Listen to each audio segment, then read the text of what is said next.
Го следите саботното издание на регионалните вести. Печалбарите дојдени во Полошкиот регион ја заживеа економијата. Трговците задоволни. Велат дека е зголемен прометот, но откако ќе заминат гастрабајтерите, повторно ќе крпиме крај со крај.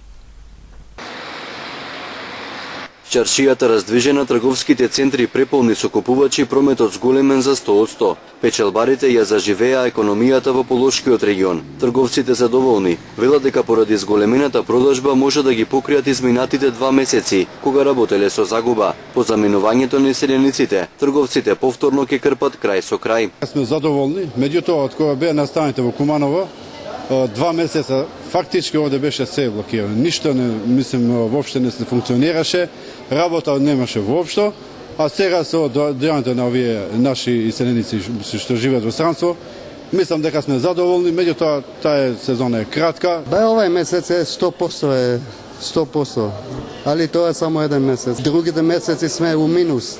Печалбарите велат дека имаат економска мок да инвестираат во својот крај, каде корист имаат сите во текот на цела година, но според нив лошата политичка состојба во Македонија, но и честите конфликти, кои претежно имаат етнички карактер, се главната пречка иселениците да вложуваат.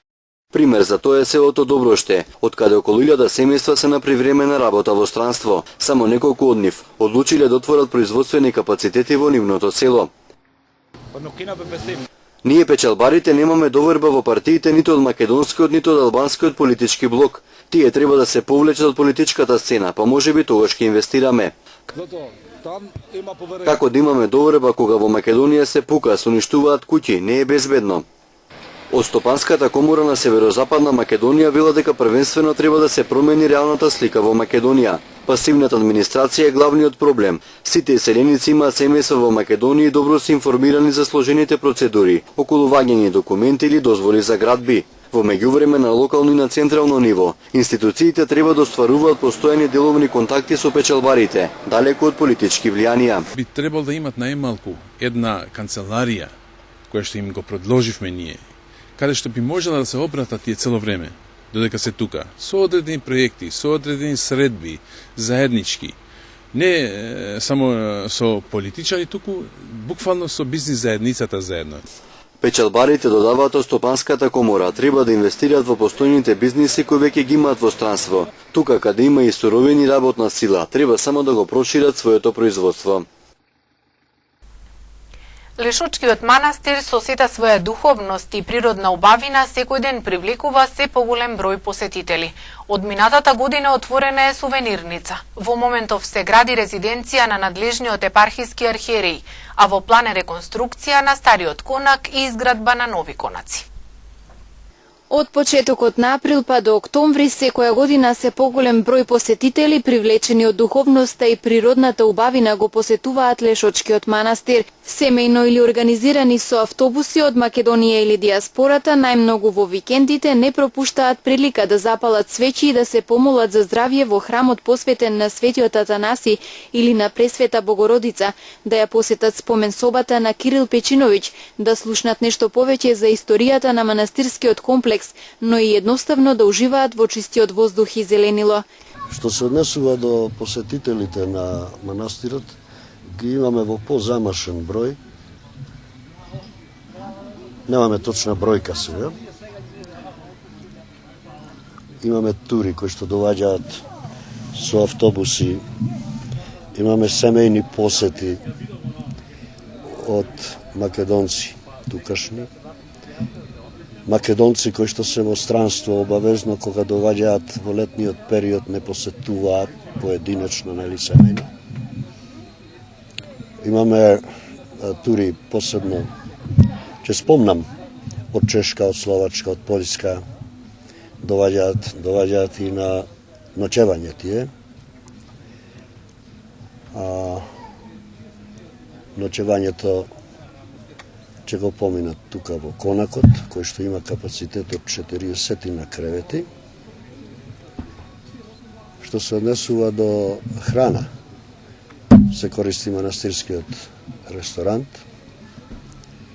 и, фала Богу, до сега луѓето се задоволни.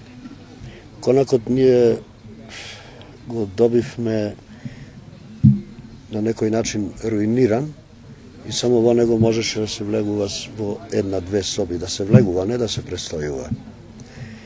Па благодарение на љубовта на луѓето кон манастирот, 1983 година се возобнови конакот, таков како што е, без никакви промени,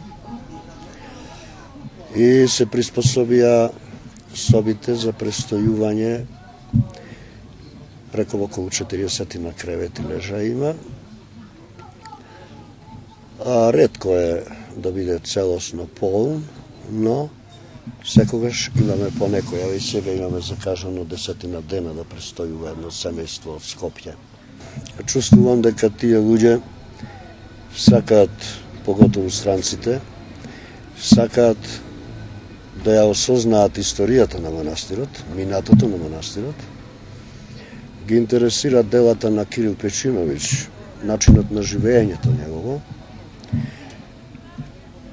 спомен совата како подкрепа доаѓа на тоа што ќе им биде кажано. Се интересираат за старата локација на манастирот, која што е на 1,5 километар по пат од оваа локација.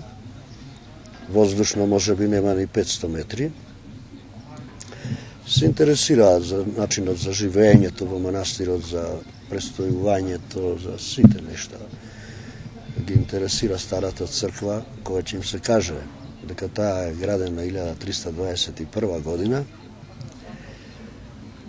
па кога ќе се надополни тоа дека е градена на темели на постара црква, за која што, нажалост, немаме ние податоци од кога датира точно. Може само со предпоставки да манипулираме.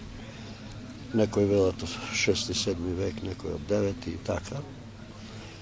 А старата црква горе, факт е дека таа е од 6 или 7 век. Тоа го кажуваат начинот на градбата, стилот и материјалот кој што е користен таму. Лешочкиот манастир е комплекс во вистинска смисла на зборот, освен она што е веќе постоечко и изградено во минатото, секоја година добива на разновидност и квалитетна понуда за посетителите. Како што ни потенцираше игуменот Теодосиј со изградбата на ресторанот, се повеќе венчавки и крштевки се закажуваат во манастирскиот комплекс Свети Атанаси. Од лани почна да работи и духовно-културниот центар Кирил Печиновиќ, кој стана средиште за одржување на различни културни манифестации. Во моментов во склоп на Лешочкиот манастир се гради резиденција на надлежниот епархиски архиереј, а во план е реконструкција на стариот конак и изградба на нови конаци. Во перспектива имаме план и програма и проектот е веќе готов за да се изгради нов објект да се изгради на просторот каде што беше болницата стара. Таму ни е сега празно, кога ќе погледнете. И не личи да биде празно. Нов објект во вид на конак, каде што лично моје размислување е тука да биде и седиштето на Тетовско-Крстиварската епархија. Во овој момент во секој манастир надлежниот архиереј треба да има свое катче. Во овој момент еве го се прави при крај веќе. Овој е резиденцијален манастир и се прави резиденција за надлежниот епархиски архиереј. Што се однесува до конакот, постојниот конак, тој е со слаб материјал граден. Треба целосна реконструкција да му се направи. Ние во нашите замисли сме со план и во преговор сме со Заводот за заштита на спомениците, и тоа е под заштита, да се целосно да се реконструира од камениот зид па нагоре, се да се направи во исти стил, но нова градба со тврд материјал. Тоа ни се плановите, ако даде Господ, плановите ни се и за да се зголеми бројот на монаштвото тука. Лани во дворот на манастирскиот комплекс во Лешок се отвори и специјализирана сувенирница од која посетителите можат да изберат сувенир. Интересот да се разгледа понудата е голем, а најчесто гостите од тука заминуваат со икони, бројаници и символот на православието крстот во најразлични димензии. Но најважно е што посетителите на Лешочкиот манастир заминуваат со многу впечатоци, кои ги тераат повторно да се навраќаат во манастирот секоја наредна прилика. 6 лица се тешко повредени во сообраќајна незгода на автопатот од Скопје кон Тетово денес на Пладне. Автомобил марка Мерцедес со неготински таблици што го управувал 30 годишен возач од Долно Количани, во кој се превезувале сите 6 мина, инаку членови на едно семејство, излетал од патот. 5 мина од нив по примената помош во Тетово се однесени во Скопскиот клинички центар, а еден од нив е задржан во Тетовската болница. 2 од повредените лица се деца. Продолжуваме со уште една информација од полицискиот билтен. 19 спортски обложувалници во Полошко биле опфатени со контроли изминатите 3 месеци. Поради нелегално работење, некои од обложувалниците се затворени, а собствениците ќе се соочат со соодветни поднесоци. Во последните 3 месеци, мај, јуни и јули, секторот за внатрешни работи Тетово во содејство со Министерството за внатрешни работи и со Управата за јавни приходи спроведоа засилени контролни активности, со кои вкупно биле опфатени 19 спортски обложувалници лоцирани во повеќе различни места во регионот, од кои 15 на Тетовското и 4 на поширокото гостиварско подрачје. Според ЦВР Тетово, во контролираните објекти за кои е утврдено дека нелегално работеле, пронајдена и одземена е различен вид наменска опрема, односно над 50 на телевизори, 40 на компјутери, исто толку монитори, печатари, ресивери и известна сума денари и девизни средства. Поради нелегално работење, објектите се затворени, а против собствениците на истите по целосното расветлување на сите поединости веќе се изготвени или ќе следат соодветни поднесоци по Законот за приредување игри на среќа. Ваквите активности ќе продолжат и во наредниот период во функција на откривање и законско санкционирање на нелегалното работење на спортските обложувалници на подрачјето кој ингерентно го покрива секторот за внатрешни работи Тетово. Во тек се работите околу проектот за отпадни води во Брвеница. Со новата канализација септичките јами ќе станат минато. Напредуваат работите околу реализацијата на проектот за отпадни води во Брвеница. Од општина Брвеница се надеваат дека наскоро ќе започнат градежните работи за изградба на канализација. Ова прашање веќе 4-5 години се поставува и после сите напори и дефинитивно пред 3 недели веќе е објавен тендер за најдобар понудувач. И мислам дека за мене лично ова работа веќе влага во сериозна фаза за реализација и очекувам на овај повик да се јавуваат озбилни фирми, реномирани фирми кои можат ова работа да го извршуваат квалитетно и стручно, бидејќи се работи за едно населено место специфично која има околу 4-5 жители. Самиот терен е специфичен, рамничарен е доста равен и ради квотите мислам дека има интерес и ќе се изабере најдобриот понудувач. Од самото од како ќе се знае најдобриот понудувач, ќе почнат веднаш градежните работи поради притисокот од Агенцијата за државни патишта за регионалниот пат кој треба да почне со тотална реконструкција. Затоа ми инсистиравме за да се направи главниот примарниот колектор пред да се прави да се асфалтира патот. И сметам дека ова работа ќе биде до есен завршена. Проектот за отпадни води е неопходен за жителите од Брвеница и Седларце, а на тој начин септичките јами веќе ќе станат минато. Ова е најнеопходна работа од сите други работи. Ние знаеме дека веќе со септички јами е невозможно. Во другите населени места и некако се можело, бидејќи има потоци, има рекички и така натаму. Во Брвенца тоа е невозможно и самото тоа плотото е такво. Скоро секоја куќа има по 2-3 септички јами и веќе претат и некоја и заразни болести да се појавуваат, а згора на тоа едино барање и најсериозно барање од жителите на Брвеница и Седларце е канализација. Они све друго толерирале за други работи, меѓутоа дефинитивно и кај нив трпението више се исцрпило и вршат притисок врз нас како локална самоуправа.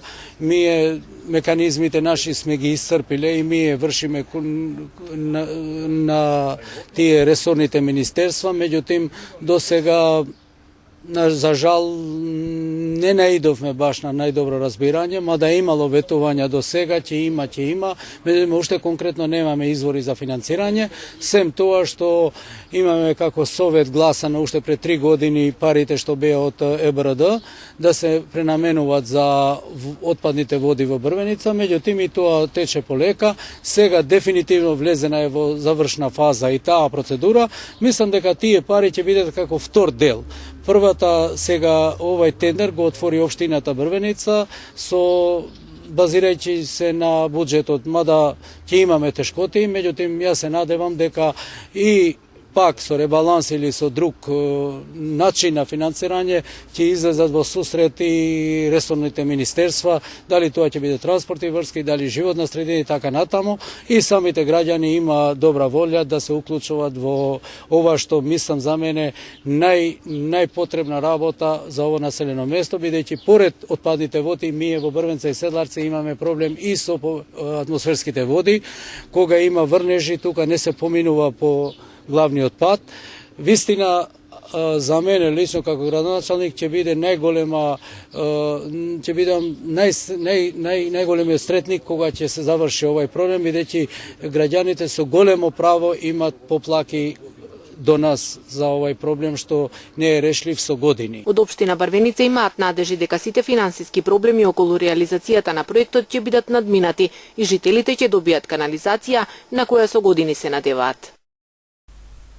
Во Маврово Ростуше започна со работа канцеларија на Фондот за здравствено осигурување на Македонија.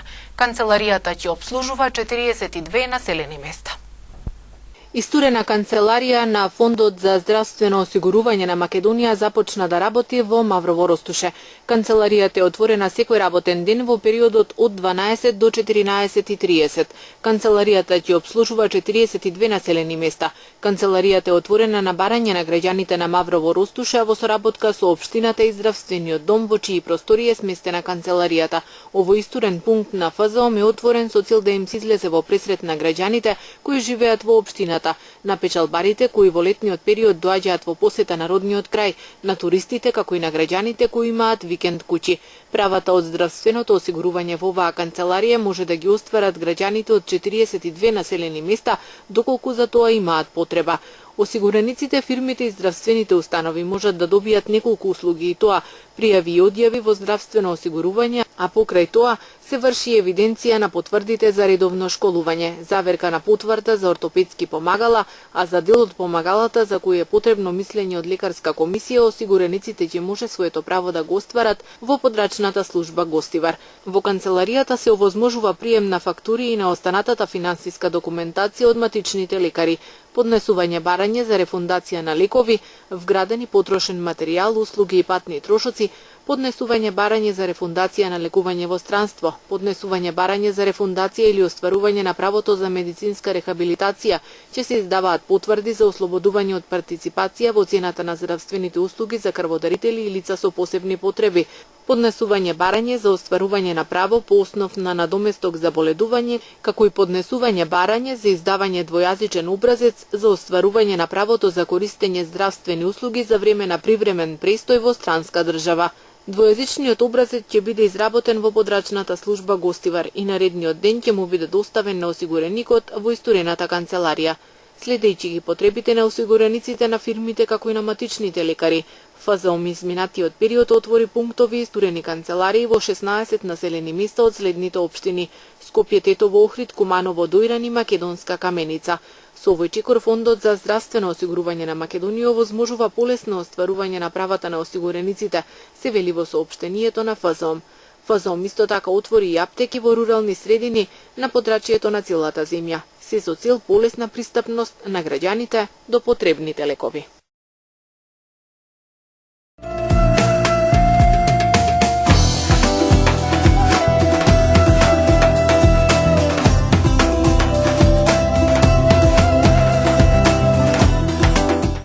3 лица државјани на Србија загинаа утрово во сообраќајна несреќа близу граничниот премин Богородица кај Евгелија.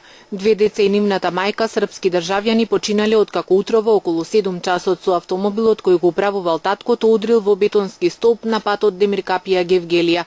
Според информациите, автомобилот марка Рено Меган со српски регистарски ознаки загубил контрола и се удрил во столбот. Двете деца се на помала возраст. Во сообраќајката повреден е и таткото кој управувал со автомобилот, но се наоѓа надвор од животна опасност. Осуденикот Дино Диновски попладнево заврши во болница откако во тепачка со остар предмет го избодел осуденик на доживотна казна затворен Доновски Рубин. Причината за тепачката се уште не е утврдена. Според првичните информации немало немири меѓу останатите затвореници од одделот за време и по инцидентот. Дино Диновски е осуден на доживотна казна затвор поради убиството на скопјанката Сандра Китановска, додека кумановецот Рубин Андоновски издржува доживотна робија за убиство на негов сограѓанин Горан Трајановски. Законските измени со кои се овозможува укинување на плаќањето при донеси за здравствено и пенсиско осигурување за хонорарци стапуваат во сила денеска. Според измените што во собранието беа донесени по скратена постапка, лицата кои оствариле приходи по основ на извршена физичка или интелектуална работа од договор за дело или авторски договор или друг вид договор нема да плаќаат придонес за пенсиско и здравствено осигурување. Ваквото решение според владата уследило по анализите кои покажале дека неколку мерки што во меѓувреме ги спроведува ги исцрпеа ефектите што сакаа да се постигнат. Законската обврска за оданочување на хонорари беше донесена пред само 1 година, а тогаш владата го бранеше законот како решение преземено од странските практики. Донесувањето на законот предизвика серија на протести. Владата на Република Македонија донесе одлука за прекинување на препораките за ослободување од работни обврски, како и укинување на рестрикцијата на работното време за вршење градежни работи на отворено, кои требаше да важат до 4 август. Министерството за здравство соопшти дека препораките се укинуваат поради најавата од метеоалармот на Управата за хидрометеоролошки работи дека во следните 3 дена ќе има намалување на температурите во целата држава. Надлежните служби ќе продолжат континуирано да ја следат состојбата и да преземаат мерки согласно временските услови.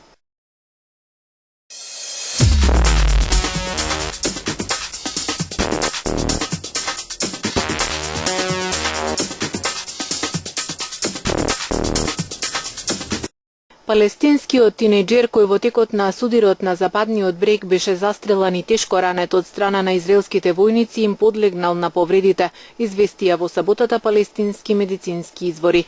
17-годишниот Лајд Калиди фрлал камења врз израелските војници на контролниот пункт во близина на градот Рамала, седиште на палестинската влада на западниот брег, во текот на протестите потикнати од смртта на палестинското бебе во напад кој им се припишува на еврејските екстремисти. Мајката на Калид била медицинска сестра во болницата во која што лекарите вложувале големи напори да го спасат животот на незиното дете. Израелските војници убиле уште еден 17-годишник во северниот дел на другата палестинска енклава, појасот Газа, откако и се приближил на заштитната ограда меѓу Израел и енклавата. 11 колумбиски војници загинаа при пат на воен авион во земјата, соопшти колумбиската армија. Колумбискиот председател Хуан Мануел Сантос на Твитер напиша дека непосредно пред несреќата екипажот на авионот јавил дека имаат проблеми со моторот. Иако првично тој објави дека во несреќата загинале 12 патници и членови на екипажот, властите подоцна изјавија дека загинале 11 лица. Саудиска Арабија соопшти дека 3 члена на поранешниот лидер на Ал-Каеда Осама бин Ладен загинале при пат на приватен авион во Јужна Англија. Саудискиот амбасадор во Британија принцот Мохамед бин Наваф бин Абделазис испрати сочувство до богатата фамилија која ја поседува најголемата градежна компанија во Саудиска Арабија. Тој не ги откри имињата на загинатите. Полицијата соопшти дека 4 лица, пилотот и 3 патници загинале откако приватно летало се урнало на паркинг и се запалило при обид за слетување на аеродром 65 км југозападно од Лондон. Авионот полетал од Милано, Италија. Семејството на Осама се откажа од него во 1994 година кога Саудиска Арабија му го одзема државјанството поради неговите милитантни активности.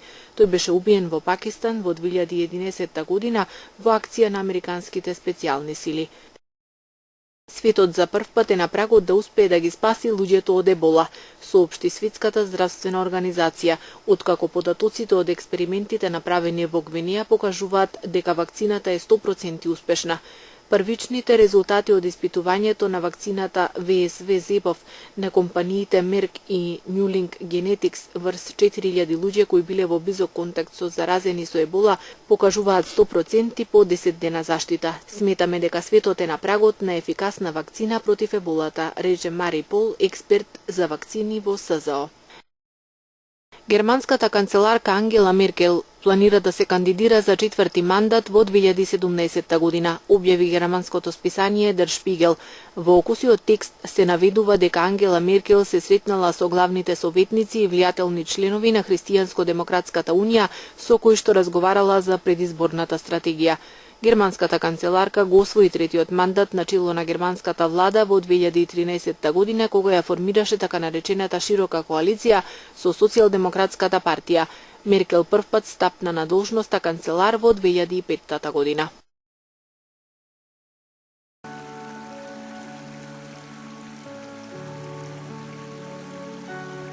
Денес имавме сончево време со мала до умерена локална облачност и со слаб ветер од променлив правец. Попладне наместе имаше локален развој на нестабилна облачност со краткотраен пороен дожд и грмежи. Утринските температури се движеа од 15 до 25, а дневните од 26 до 36 степени.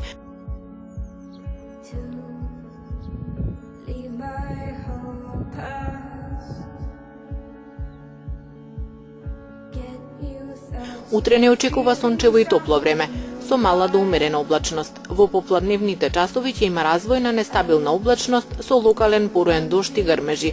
Утринските температури ќе се движат од 16 до 24, а дневните од 25 до 36 степени.